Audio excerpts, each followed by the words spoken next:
Student, आज हम करेंगे वर्कशीट नंबर 48 जो कि क्लास 9th की है और डेट है 23 तारीख 2020 अक्टूबर। यहाँ पे आप अपना नाम डालिए, यहाँ पे आप अध्यापक का नाम। तो इस वर्कशीट का नाम है आंकड़ों का संग्रह। ये आपका चैप्टर 14 है जो कि मैथ की एनसीईआरटी बुक में है, क्लास 9th की। तो चलो आज की हम वर्कशीट पढ़ते हैं। सबसे पहले हम ये बॉक्स पढ़ेंगे, तो पढ़ते हैं इस बॉक्स को। बच्चों, आपने अपनी कक्षा में शिक्षक को रजिस्टर पर प्रतिदिन विद्यार्थी की उपस्थिति अंकित करते हुए या प्रत्येक टेस्ट अथवा परीक्षा के बाद आपके द्वारा प्राप्त अंकों को अंकित करते हुए अवश्य ही देखा होगा। इसी प्रकार अपने क्रिकेट के स्कोर बोर्ड को भी अवश्य देखा होगा। ऐसा ही एक स्कोर बोर्ड यहाँ दर्शाया जा रहा है। ये हमारा स्कोर बोर्ड है। इसे ये कह रहा है कि यह स्कोर बोर्ड है। और आगे देखते हैं क्या लिखा है। हम जानते हैं कि खेल में कौन जीता या कौन हारा केवल यही सूचना स्कोर बोर्ड पर अंकित नहीं की जाती। स्कोर बोर्ड से आप खेल के बारे में कुछ और अति उपयोगी सूचनाएं की प्राप्त कर सकते हैं जो उतनी ही महत्वपूर्ण होती है। उदाहरण में आप यह ज्ञात कर सकते हैं कि सबसे अधिक रन बनाने वाले खिलाड़ी ने कितनी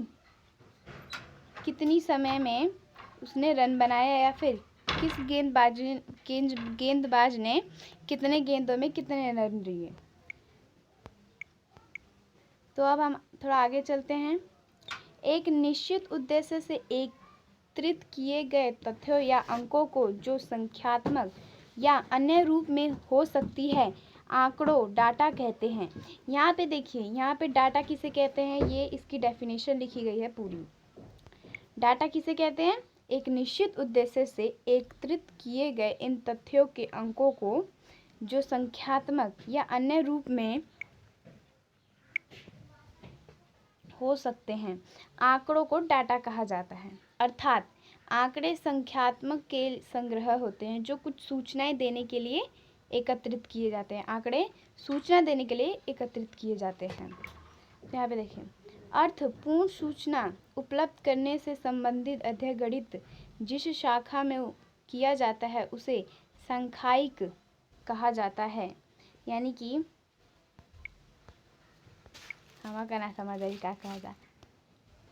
तो अपने दैनिक जीवन में आपने संख्यात्मक आकृति, नमो इत्यादि से संबंधित अनेक प्रकार की सारणियाँ देखी होगी। टेबल, यह सारणियाँ हमें आंकड़े उपलब्ध कराती है। आइए आंकड़ों के संग्रह से संबंधित अपनी समझ को और बेहतर बनाने के लिए कुछ क्रियाकलाप करने हैं। यहाँ पे कुछ क्रियाकलाप है। क्रियाकलाप 1 करते हैं। अपनी कक्षा के किन्हीं 20 विद्यार्थियों की लंबाई के आंकड़े संग्रह करके एक तालिका बनाइए। ये क्रियाकलाप, आप अपनी कक्षा के किसी 20 विद्यार्थियों की लंबाई का आंकड़े संग्रह करना है, वो भी सेंटीमीटर में। तो यहाँ पे विद्यार्थी का नाम दीजिए और यहाँ पे उसकी लंबाई का सेंटीमीटर लिखिए। आप अपने दोस्तों का भी लिख सकते हैं। क्रियाकलाप 2, अपनी ऑनलाइन कक्षा में पिछले एक सप्ताह में अनुपस्थित रहे विद्यार्थियों की संख्या के आंकड़ों संग्रह करके एक तालिका बनाइए। यहाँ पे भी आप अपने दोस्तों को लिख सकते हैं। यहाँ पे किस दिन कौन सा विद्यार्थी उपस्थित रहा लिखना है। चलो आगे बढ़ते हैं। पहले क्रियाकलाप में अपने स्वयं अपने दिमाग से एक निश्चित उद्देश्य रखकर सूचना एकत्रित किया। इस प्रकार एकत्रित किए गए आंकड़ों को प्राथमिक आंकड़े कहा जाता है।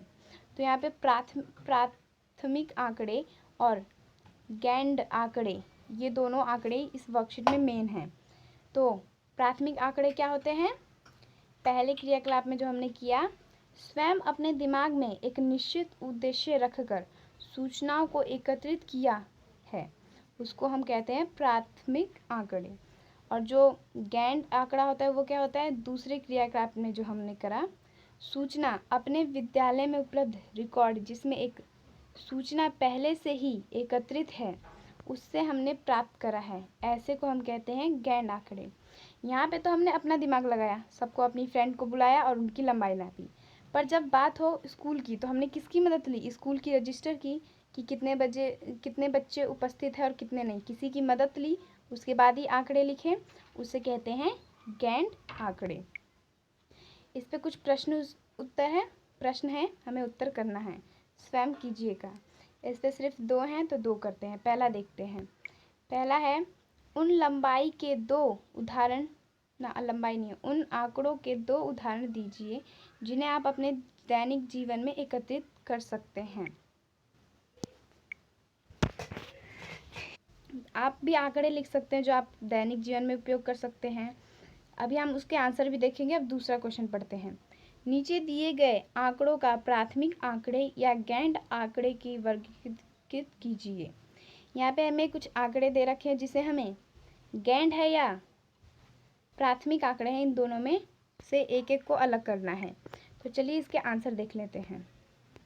ये रहा आंसर पहले का, आंकड़ों का संग्रह। पहला है क्वेश्चन जो हमने पढ़ा था, उन आंकड़ों के 2 उदाहरण दीजिए जिन्हें आप दैनिक जीवन में एकत्रित करते हैं। तो 2 उदाहरण मैंने लिखे हैं। पहला है, कक्षा में पंखों की संख्या। कक्षा में पंखों की संख्या कितनी है वो तो आप गिन गिन के लिख सकते हैं। दूसरा, समाचार पत्र से प्राप्त चुनावी परिणाम, वो भी आप लिख सकते हैं। चलो प्रश्न नंबर 2 पर चलते हैं। कौन कौन से प्राथमिक और कौन कौन से गैंड है। तो पहला देखते हैं, कक्षा 9 से 10 विद्यार्थियों के जूते के माप, यानी कि कक्षा 9 में जो होंगे उनमें से 10 विद्यार्थियों की जूतों की माप आपको लिखनी है। तो किसी भी 10 विद्यार्थियों को लाओगे और उसके माप लिखोगी। तो ये कौन सा आंकड़ा हुआ जो अपने दिमाग से किया है, तो ये क्या हुआ, प्राथमिक। तो ये क्या होगा, प्राथमिक। इसका आंसर नीचे है, वो हम कर लेंगे। सेकेंड है, आपने किन्हीं 20 मित्रों के रक्त समूह को जांचिए, यानी कि आपने 20 मित्र होंगे, फ्रेंड्स, उनके रक्त समूह को देखना है। तो ये भी आप दिमाग से देख सकते हो, ये भी क्या हुआ, प्राथमिक। और आगे चलते हैं तीसरे पे, अपने कक्षा मित्रों के परिवार की सदस्यों की संख्या।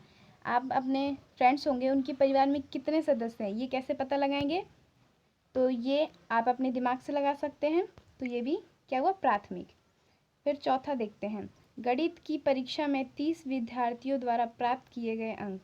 तो ये भी आप कैसे देखेंगे, आप अपने दिमाग तो लगाएंगे नहीं, मैम से जाके पूछेंगे कि कितने आए अंक, मैम की मदद लेंगे। तो ये क्या होगा, गैंड होगा।